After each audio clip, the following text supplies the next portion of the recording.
है कि लगभग 93,000 पाकिस्तानी सैनिकों को भारत ने सरेंडर करवाया था 1971 में। अक्सर अफगानिस्तान वाले पाकिस्तानियों को ये कहकर ट्रोल करते हैं कि तुम्हारी सेना कोई सेना थोड़ी है, लाख की संख्या में तुम लोग जब अपने शस्त्र छोड़ करके समर्पण कर सकते हो तो तुम्हारे अंदर दम नहीं है। पाकिस्तानियों को इस बात की बहुत ट्रोलिंग मिलती है और वैसी ही ट्रोलिंग अफगानियों ने कर दी इस सीज फायर के दौरान। किया क्या? तालिबानी लड़ाकों ने कुछ इस तरह से जुलूस निकाला और उस जुलूस में पाकिस्तानियों की जो पैंट उतारी गई, यानी कि पाकिस्तानी जब चौकियों पर कब्जे हुए सैनिकों के कपड़े उतारे गए तो उनके बंदूकें, उनके कपड़े छीन कर लाए गए और उनको अफगानिस्तान में कुछ इस तरह से जुलूस निकालकर दिखाया गया। हजारों की संख्या में ये सब देखने आए थे लोग कि अफगानिस्तान ने पाकिस्तान के किस तरह से हश्र कर दिए हैं। अब ये सब बेइज्जती पाकिस्तान को बर्दाश्त नहीं हो सकती। एक तरफ तो ट्रंप उनको पुचकार कर चल रहे हैं, उधर की तरफ उनका फील्ड मार्शल पूरी तरह दलाल बनकर काम कर रहा है और अफगानिस्तानी उनकी इज्जत को इस तरह से उछाल रहे हैं, पैंट को उतरवा कर दिखा रहे हैं। तो ये जो तस्वीरें थी ना, इन्होंने इनके चेहरे मतलब एक तरह से कहिए इनकी पूरी प्लानिंग पर पानी फेर दिया। ये अफगानिस्तान को दिखा पाकिस्तान को दिखाने लग रहे थे आसिम मुनीर की हम तो वर्ल्ड लीडर हैं और आजकल तो अमेरिका के साथ उठना बैठना है। उस तरह की फीलिंग वाले आदमी ने जब पैंट उतरी देखी तो एक तरह की गिल्टी हुई इनकी सेना के अंदर कि यार ये तो बहुत गलत हो गया हमारे साथ। बस इसी के चलते, क्योंकि इन्हें ये पता चला कि यार बहुत बेइज्जती हो रही है, कुछ करना पड़ेगा। तो कुछ करना पड़ेगा तो इन्होंने क्रिकेटर्स को निशाना बनाया। अब आप पूछेंगे क्रिकेटर्स का और इस बेइज्जती का क्या लेना-देना? देखिए, जब आपको ये बात पता है कि इनके यहाँ का डिफेंस मिनिस्टर ये बात बोल रहा है कि भारत अफ़गानिस्तान में बैठे तालिबान को अपना प्रॉक्सी बना रहा है। मतलब तालिबान भारत के कहने पर पाकिस्तान पर हमले कर रहा है। इससे एक बात तो समझ में आती है कि पाकिस्तान पर कोई यकीन तो नहीं करता। भारत और तालिबान के कोई रिश्ते पुराने नहीं हैं, जबकि अफ़गानिस्तान पाकिस्तान में रिश्ते बीसियों साल पुराने हैं। जब-जब अफ़गानिस्तान में अमेरिका ने एयर स्ट्राइक की तो तालिबान के साथ जो सॉफ्ट कॉर्नर रखा वो पाकिस्तान ने रखा था। भारत का तो कोई रिलेशन ही नहीं था। भारत तो हमेशा अमेरिका की साइड से था या डेमोक्रेसी के पक्ष में था। तालिबान के समर्थन में तो हम ताज़ा-ताज़ा हुए हैं। हमारे 7 दिन की आवाभगत में जो भारत ने अभी अफ़गानिस्तान के विदेश मंत्री को दी, आमिर खान मुत्तकी को, अगर उसमें वो भारत के कहने में इतने चले आए कि उन्होंने पाकिस्तान को इस तरह से जलील कर दिया, तो ये तो वाक़ई में भारत की विदेश नीति या कूटनीति का बहुत बड़ा मतलब वो माना जाएगा, उपयोगिता मानी जाएगी।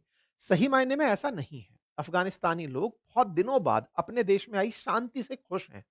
अफ़गानिस्तान के अंदर जब से अमेरिका बाहर निकल कर गया है, अब बम धमाकों की बातें सुनने को नहीं मिलती हैं। पिछले 4-5 साल से बढ़िया शांति चल रही है। तालिबान भी कई देशों के साथ मिलकर के अपने देश में निवेश के रास्ते तलाश रहा है। सुख समृद्धि है, लोग खेल के साथ मनोरंजन को आगे बढ़ा रहे हैं। जब बात खेल की हो तो अफ़गानिस्तान में खेल को बढ़ाने में भारत ने बहुत बड़ी भूमिका निभाई है। अफ़गानिस्तान की जो क्रिकेट बोर्ड है, उसके डेवलपमेंट में भारत का बहुत बड़ा कंट्रीब्यूशन है।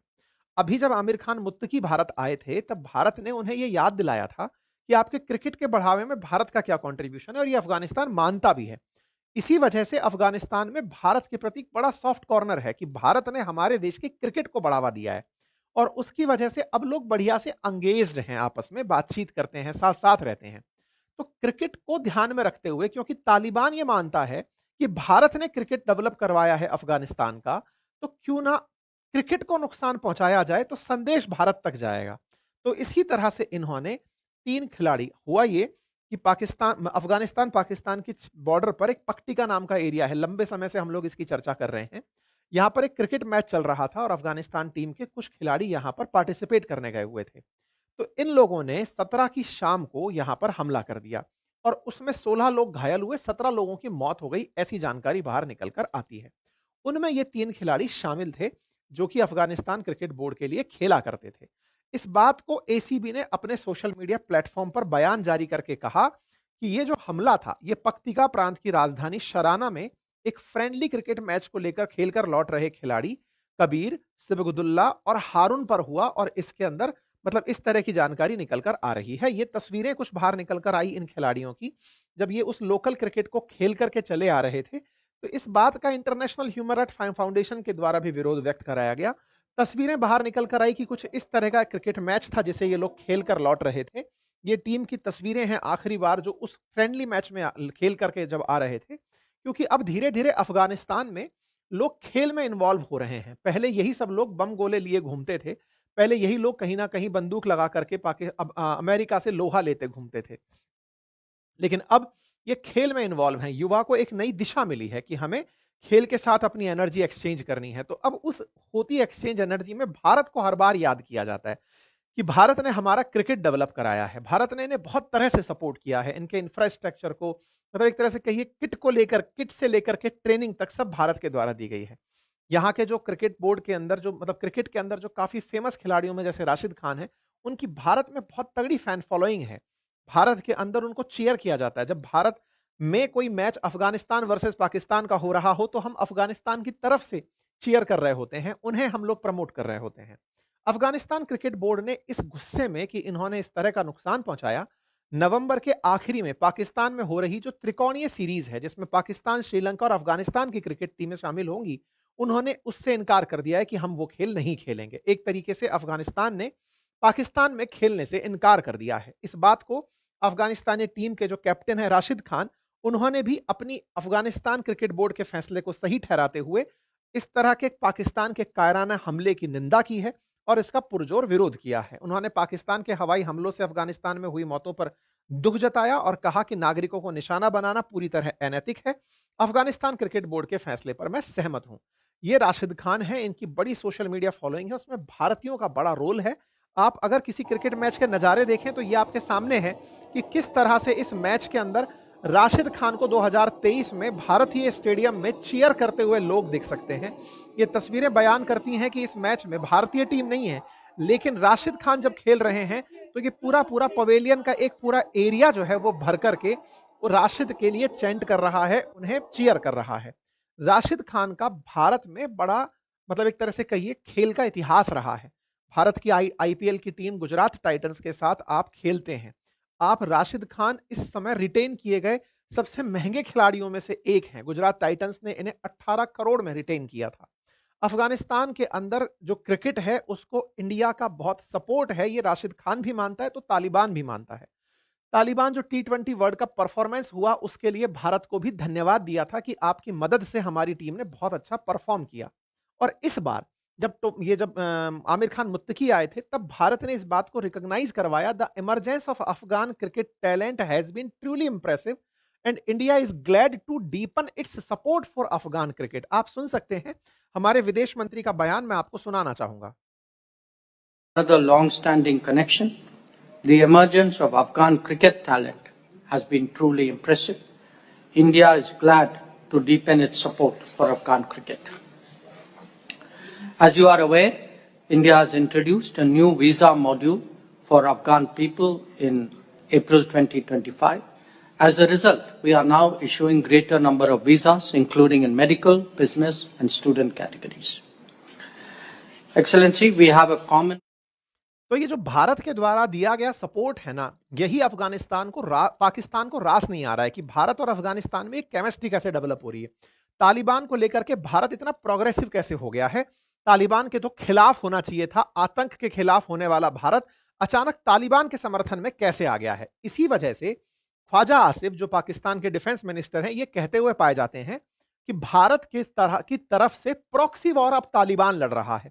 मतलब ये इस बात को मानने को तैयार हो गए हैं कि ख्वाजा आसिफ जब भारत में आए तो भारत में सॉरी माफी चाहेंगे, जो आमिर खान मुत्तकी जब भारत में आए तो भारत ने उनका ब्रेन वॉश कर दिया और कहा कि तालिबान से कहो कि अब वो पाकिस्तान से लड़े। मतलब आप विचार कीजिए, जब अमेरिकी छोड़कर जा रहे थे ना तो पाकिस्तानियों में बड़ी खुशी थी इस बात की कि अब वो तालिबानियों को यूज करेंगे भारत में अशांति फैलाने के लिए, तालिबानी आतंकियों का यूज करेंगे भारत के अंदर अशांति फैलाने के लिए। और आप सोचकर देखिए, भारत ने केवल वेट एंड वॉच की पॉलिसी अपनाई, 4 साल बीते हैं अभी। तालिबान ने कश्मीर मुद्दे पर भारत का साथ दे दिया, तालिबान ने पाकिस्तान के अंदर धमाके करने शुरू कर दिए, तालिबान खुद मतलब पाकिस्तान ये मानने को तैयार हो गया कि भारत की तरफ से तालिबान हमसे लड़ रहा है। इसका मतलब भारत ने कुछ तो अभी तक इनकी नजर में एक अच्छी इमेज बनाई है कि भारत शांति प्रिय देश है, भारत का स्टैंड बिल्कुल क्लियर है, पाकिस्तान गलत कर रहा है। यह बात अब तालिबान को भी समझ में आ गई है, क्योंकि जब वो ये समझ पाया, देखिए एक बहुत बड़ा विषय है जो आप सबको भी पता होना चाहिए। तालिबान और अफगानिस्तान मतलब एक तरह से समझिए, अफगानिस्तान की तरफ से उस समय अमेरिका खड़ा था और तालिबान अपनी तरफ सत्ता की वापसी का प्रयास कर रहा था अफगानिस्तान में। अब तालिबान की सत्ता है। उस दौरान बहुत सारे अफगानिस्तानी अफगानिस्तान छोड़कर पाकिस्तान में शिफ्ट हो गए थे, जिनकी संख्या लगभग 13 लाख के आसपास बताई जाती है। जैसे ही अमेरिकी वापस गए, तालिबान को अपने रिसोर्सेज के लिए संघर्ष करना पड़ा। इस बीच में पाकिस्तानियों ने उन अफगानों को जो कि पाकिस्तान की सीमा पर जाकर रहने लगे थे, उन्हें वापस धकेल दिया। हालत ये थी कि जिन लोगों ने इतने सालों में रहकर अब पाकिस्तान में अपने लिए कोई व्यापार बनाया होगा, कुछ घर बनाया होगा, कुछ संसाधन जुटाए होंगे, उन सबको वापस धकेल करके अफगानिस्तान में भेज दिया। इससे तालिबान को बहुत झटका लगा। उसने कहा कि पहले ही हम हंगर जैसी सिचुएशन में पनप रहे हैं। हमारे पास कोई फॉरेन सपोर्ट नहीं है, कोई विदेशी मुद्रा नहीं है। ऐसे में आप हमारे ऊपर लायबिलिटी और बढ़ा दे रहे हो। तो एक तरह से पाकिस्तान का जो ये व्यवहार था, ये तालिबान को बिल्कुल रास नहीं आया। तालिबान इस बात से बहुत खिन्न हुआ। इसी बीच में टीटीपी यानी तहरीक-ए-तालिबान पाकिस्तान, जो तालिबान की ही तर्ज पर पाकिस्तान में राज करना चाहता था, जो पाकिस्तानी सेना के खिलाफ रहना चाहता था, उसे कहीं न कहीं एक सपोर्ट मिला इन लोगों के बीच में। कौन से लोग? जो कि कभी पाकिस्तान में शरण लिए हुए थे, अब वापस अफ़गानिस्तान की सीमाओं में चले गए थे। तो टीटीपी को शरण मिला और मिलेगी भी क्यों नहीं? क्योंकि इतने सारे लोग जो गुस्सा होकर के गए थे, उनमें से कुछ टीटीपी भी जॉइन कर लिए और कुछ लोगों ने ये सोचा कि पाकिस्तान को मज़े चखाने हैं। तो ये लड़ाई तो इन लोगों की आपस की थी। टीटीपी को सपोर्ट मिला उन लोगों से जो अफ़गानी गए थे पाकिस्तान से वापस अफ़गान के अंदर। अब जब गए तो टीटीपी ने उन्हीं जगह पर अपने बॉर्डर एरियाज़ में ठिकाने बना लिए। आज पाकिस्तान उन्हीं टीटीपी के लोगों को निशाना बनाने के लिए अफ़गानिस्तान में एयर स्ट्राइक करता है। ये जो एयर स्ट्राइक है, इसको तालिबान बहुत गलत लेता है कि एक तो तुम पहले लोगों को भगा दिए हमारे क्षेत्र में, अब वो लोग गुस्सा होकर के तुम्हारा कुछ नुकसान पहुंचाते हैं, तुम आकर के फिर हमारी सॉवरेनिटी का, हमारी संप्रभुता का उल्लंघन कर देते हो। तो ये तो तुम्हारा खुद का पैदा हुआ कलेश है, अब तुमसे समिट नहीं रहा, तो इसको हमारे देश में आकर के तुम लोग काबुल तक में एयर स्ट्राइक कर दे रहे हो, तो ये चलेगा नहीं। तो तालिबान असल मायने में पाकिस्तान के रवैये से खफा है। एक और कारण भी है और वो ये है, पाकिस्तान और अफगानिस्तान के बीच की सीमा रेखा को डूरंड लाइन के नाम से जाना जाता है। तालिबान उस डूरंड लाइन को भी नहीं मानता है। वो कहता है कि नहीं, ये उस समय के ब्रिटिशर्स कर गए, हमारा क्षेत्र कहीं अधिक है। क्योंकि पाकिस्तान ने बहुत सारी सीमा पर कब्जा किया हुआ है अफगानिस्तान के। ऐसे में तालिबान कहता है कि तुमने हमारे देश के अंदर हो रहे कलेश का फायदा उठाकर अपनी सीमाओं को फैला लिया। ऐसा नहीं चलेगा, तुम्हें हमारी सीमाएं छोड़नी पड़ेंगी। तो तालिबान एक तरह से वही है ना, पड़ोसी के घर में कलेश था तो पाकिस्तान खूब ऐश में था, खूब अमेरिका से पैसे लिए तालिबान को खत्म करने के नाम पे, खूब सारा दुनिया का अटेंशन प्राप्त किया कि हाँ, हम तालिबान के लिए कुछ करेंगे। चाइना से अटेंशन प्राप्त किया कि हाँ, हम अफगानिस्तान में कुछ करेंगे। अब जैसे वहां शांति आई, ये इन लोगों को पसंद नहीं आई। इसी वजह से ये लोग अब कहने लगे हैं कि भारत का प्रॉक्सी बनकर, वास्तविकता में अफगानिस्तान खुद से इस बात को सीख गया है कि पाकिस्तान ने क्या किया। अफगानिस्तान इस बात को सीख गया है कि कैसे पाकिस्तान ने उनके देश को अस्थिर रखा, उन्हें बर्बाद होने के लिए मजबूर किया। इस बात का जब इन्होंने ज़िक्र किया ख्वाजा आसिफ ने अपने इंटरव्यू में कि भारत का प्रॉक्सी बनकर बैठा है, और इस इंटरव्यू के तुरंत बाद ही इनकी एयरफोर्स ने वहां पर फिर से बॉर्डर एरिया पर हमला कर दिया और उसके अंदर ये क्रिकेटर्स मारे गए। कुल मिलाकर के अफगानिस्तान के अंदर जो हो रहा है उसका जिम्मेदार पाकिस्तान ही है। बस रिटेलिएटरी जवाब फिलहाल तालिबान दे रहा है। तालिबान युद्ध में नहीं पड़ना चाहता, वो शांति की चाह पे चल रहा है। उसे लगता है कि किसी तरह से मामले को सुलझाया जाए, काफी लंबे समय बाद शांति और स्थिरता आई है, उसे आगे बढ़ाया जाए। इसीलिए बहुत सारे जो लोग कभी यूएस का एम्बेसडर रहे तालिबान के साथ या अफगानिस्तान के साथ, वो भी इस बात को बोल रहे हैं कि पाकिस्तान गलत कर रहा है इस समय अफगानिस्तान में। और बहुत सारे जो इन्फ्लुएंसर्स हैं अफगानिस्तान के अंदर, वो पाकिस्तान को लेकर के बहुत ज्यादा एंटी हो गए हैं। उनका मानना है कि पाकिस्तान ने बहुत बड़ी गलती कर ली है, तालिबान इसकी निश्चित ही सजा देगा, वो अपने तरीके से देगा और उसका तरीका साफ है। अब तहरीक तालिबान को तालिबान का साथ मिलेगा, दो तालिबान ना होकर के अब एक ही तालिबान रहेंगे। भारत से भी मांग उठी कि हाँ, वेरी गुड अफगानिस्तान, आपने क्रिकेट तो कैंसिल कर ही दिया उनके साथ, अब श्रीलंका वाले भी कैंसिल कर दें तो पाकिस्तान को बढ़िया संदेश चला जाएगा। कुछ तस्वीरें आई जो प्रभावित लोग हुए थे उनकी कि हाँ भाई, किस तरह से इस हमले के अंदर लोग परेशान हुए। पाकिस्तानी लोग हालांकि इस पूरी घटना को अभी तक मना ही कर रहे हैं कि मिस इन्फॉर्मेशन है, ऐसा कुछ नहीं हुआ है, फर्जी खबर है, वास्तविकता में ऐसा नहीं है। बात की जाए इनके विदेश मंत्रालय की कि क्या ये भारत से प्रभावित होकर गए हैं, तो मैंने विश्लेषण पूरा दे दिया। अभी एक सोर्स की खबर यह है कि अफगानिस्तान की तरफ से 2 मंत्री और पाकिस्तान की तरफ से दोहा में लोग जा रहे हैं, शांति वार्ता को बढ़ावा देने के लिए कतर जा रहे हैं और कतर जाकर के फिर से यहां पर सीज फायर से संबंधित बात होगी। कुल मिलाकर हो सकता है दोनों देश शांति की बात करें, लेकिन हां, फ्यूचर में पाकिस्तान को चिंतित रहने की जरूरत है, क्योंकि अब उन्होंने एक नहीं, अब दो दुश्मन बना लिए हैं। बात की जाए मिस्टर पीस प्रेसिडेंट की, तो मिस्टर पीस प्रेसिडेंट ने कहा यह युद्ध मेरे लिए कोई बहुत बड़ी बात नहीं है। मैं वैसे भी इतना सारा काम अमेरिका के लिए कर रहा हूं, पाकिस्तान ने अफगानिस्तान पर हमला किया है, मैं इसे रोक सकता हूं। मतलब अभी ये छोटा मुद्दा है। तो इस तरह से इन्होंने फिलहाल के लिए इसे इग्नोर कर दिया। खैर, फिलहाल ये शायद ये बात भूल रहे हैं कि पाकिस्तान न्यूक्लियर कैपेबल कंट्री है। अगर वास्तविकता में अफगानिस्तानियों के हाथ में या तालिबानियों के हाथ में पाकिस्तानी न्यूक्लियर वेपन लग गए, तो टेंशन अमेरिका को होनी चाहिए। मिस्टर पीस प्रेसिडेंट शायद इस बात को कैलकुलेट नहीं कर पाए, पर कोई बात नहीं। मिस्टर पीस प्रेसिडेंट हैं, उन्हें भारत से एडवांटेज व्यापार का था, अफगानिस्तान से नहीं है, इसलिए उसे फिलहाल के लिए शांति का ऑफर नहीं कर रहे हैं। पर जो भी है, कुल मिलाकर अफगानिस्तान पाकिस्तान का ये जो संघर्ष है, ये अभी तो नहीं रुका है, भले ही सीज़ फायर हो जाए। तालिबान इसका जब भी जवाब देगा, हम आपको ज़रूर बताएँगे। फिलहाल के लिए इतना ही। जानकारी पसंद आई हो तो साथियों से साझा करें। चैनल पर नए हैं तो सब्सक्राइब करें। बाकी धनतेरस की आप सभी को शुभकामनाएँ। धनतेरस के अवसर पर आप अगर कुछ भी खरीद रहे हैं, तो इस बार किसी की मदद करें और वो होगी आपकी तरफ से। दिवाली ऑफर में दी जा रही हमारे एप्लीकेशंस अपनी पाठशाला या बातें बाजार के एप्लीकेशंस पर कोर्सेज़, ये ज़रूरी नहीं है कि आप ही ये सब पढ़ें। आप जिसको भी गिफ्ट करना चाहते हैं, उसके मोबाइल नंबर से आप हमारे यहाँ पर परचेज़ कर सकते हैं। उस मोबाइल नंबर पर आप उसका पेमेंट कर सकते हैं। आप उन्हें हमारी बुक्स जो कि बिल्कुल अप टू डेट हैं, हमारे कोर्सेज़ जो यूपीएससी और स्टेट पीसीएस के लिए बिल्कुल फाउंडेशन कोर्सेज़ हैं, साल भर की वैधता के साथ आप उन्हें भेंट करें। इससे बेहतर भेंट कुछ भी नहीं होगी। फिलहाल के लिए इतना ही। बहुत-बहुत धन्यवाद।